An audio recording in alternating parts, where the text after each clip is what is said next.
Course et régate, une émission de Nicolas Venance pour Actunautique.com. Course et régate est parrainée par le Bavaria C38, le juste équilibre entre performance, croisière et sécurité. Dans les 4 classes qui composent cette Transat Jacques Vabre 2021, tout peut encore arriver. En multicoque comme en monocoque, les leaders n'ont pas cédé leur place et prennent un malin plaisir à donner du fil à retordre à leurs poursuivants. Ils s'accrochent et y parviennent. Il reste encore bon nombre de manœuvres à faire, de décisions à prendre, de trajectoires à dessiner, de bords de vitesse à profiter. En bref, la bataille fait rage. En classe 40, tout peut encore arriver. La flotte touche maintenant les alizés de nord-est et les bateaux sont alignés tribord à mur, étraves enfin tournés vers la destination d'arrivée. Redman et Volvo se suivent de près. Pablo et Antoine conservent depuis 3 jours consécutifs leur première place. Les cartes ont été redistribuées dans le paquet des poursuivants.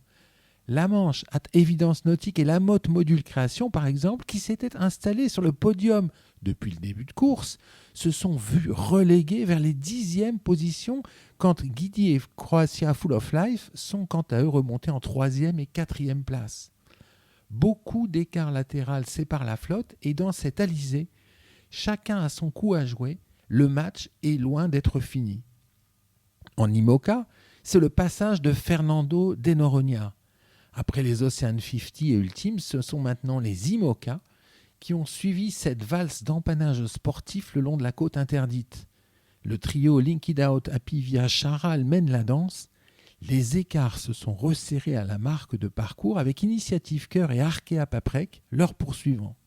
En milieu de flotte, ce sont Corum, l'Épargne et 11th Hour Racing Team Malama qui marquent la séparation entre le paquet de devant et celui de derrière. Ils n'ont pas encore contourné Fernando de Noronha, mais devraient y parvenir dans la journée. En ultime, la Martinique se rapproche. Côté multicoque, les sensations sont à la glisse.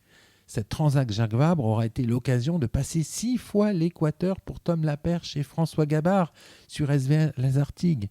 La Martinique se rapproche, la chaleur à bord l'annonce. Sur ces bateaux-là, le vent créé par la vitesse du trimaran fait office d'un vrai ventilateur. Les équipages se donnent à fond pour réduire l'écart devant et prendre de l'avance sur les concurrents de leur catégorie, mais ils ont également à l'œil les Ocean 50 et les surveillent. Il reste en effet 675 000 pour le leader de la classe primoniale à parcourir jusqu'à la ligne d'arrivée. Coesio, avec Erwan Leroux et Xavier Macaire, s'accroche 50 000 derrière. Tant que la ligne d'arrivée n'est pas franchie, tout peut encore arriver sur ces trimarans ultra légers et très rapides, nous confiait ce matin Erwan Leroux. La flotte des 50 pieds s'étale sur 500 000 et c'est toujours la flotte la plus groupée des 4. Ce matin, 21 novembre à 8h, le classement des classes 40 était le suivant. Redman, Volvo, Guidi. En Ocean 50, Primonial, Coesio, Layton.